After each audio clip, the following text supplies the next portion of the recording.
Ici, Caïn embrasse son frère par trahison et lui dit « Viens jouer avec moi dans les champs » et il le fait. Et lui le tue par trahison. Comment ces mots résonnaient-ils dans l'esprit de Jeanne Ier de Naples ? Nous pouvons l'imaginer dans l'intimité de sa chambre, en train d'admirer à la lueur des bougies les belles peintures qui illustrent ce passage bien connu de l'Ancien Testament, tout en réfléchissant peut-être sur la loyauté et la trahison, sur le sens du devoir et les lois du destin.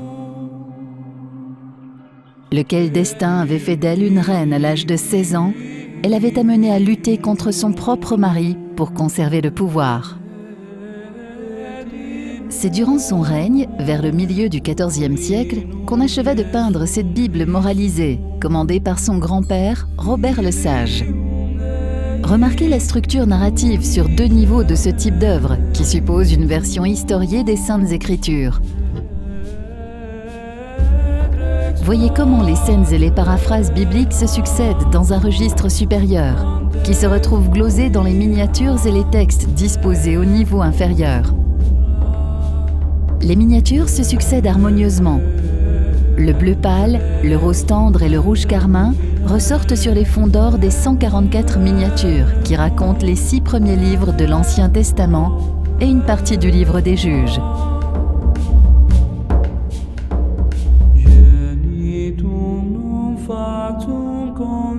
La Bible moralisée de Naples amène un style nouveau, en laissant très vite de côté les médaillons traditionnels pour évoluer vers d'autres formes qui aboutissent à des cadres rectangulaires plus grands où les arcatures servent à séparer subtilement les scènes évoquées.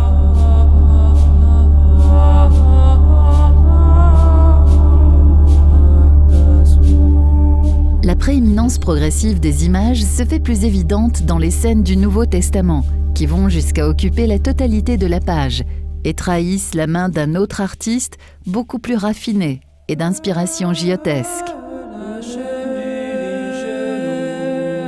76 peintures au style plus figuratif pour représenter la vie et la passion du Christ. Quelles sensations vous suggèrent ces images ?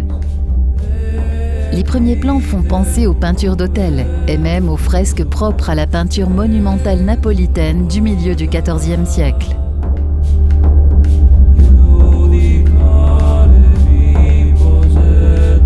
De fait, la Bible moralisée de Naples reflète une période fondamentale de l'histoire de la peinture italienne et constitue une œuvre unique, tout en accueillant dans un seul volume 2 traditions artistiques bien différenciées.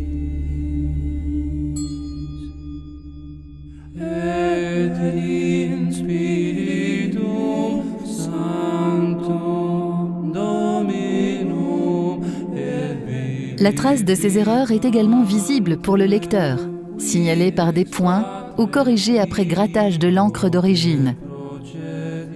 Petites irrégularités cachées dans ce texte qui nous parlent dans un français italianisé. Mais dans cette œuvre, ce sont les images qui jouent le rôle principal. Il est tentant d'imaginer les miniaturistes travaillant avec de l'or, de l'argent et des pigments naturels dans leur atelier. Des artistes anonymes, virtuoses dans leur quête de la perfection. C'est là l'esprit qui guide aussi le travail de la Maison Molero, qui a consacré près de 2 ans à l'étude et la reproduction de la Bible moralisée de Naples, conservée dans les rayonnages de la Bibliothèque nationale de France. En scrutant avec une concentration maximale, feuillet après feuillet, tous les détails de l'œuvre, en réalisant de nombreuses épreuves jusqu'à retrouver l'odeur, la sensation du toucher et l'apparence du parchemin d'origine. Un travail entièrement artisanal marqué par le respect et la sensibilité, valeurs qui s'en vont rencontrer la nature unique et personnelle de ce volume. L'édition de la Bible moralisée de Naples redonne vie à cette œuvre, qui passa par différentes bibliothèques royales et fut confisquée par les armées de Napoléon, lequel n'a pas hésité à laisser sa marque aulique sur le dos de ce volume. Nos 987 exemplaires numérotés et authentifiés par acte notarié sont accompagnés d'une étude académique complète. qui permet de contextualiser son importance et de revendiquer sa splendeur.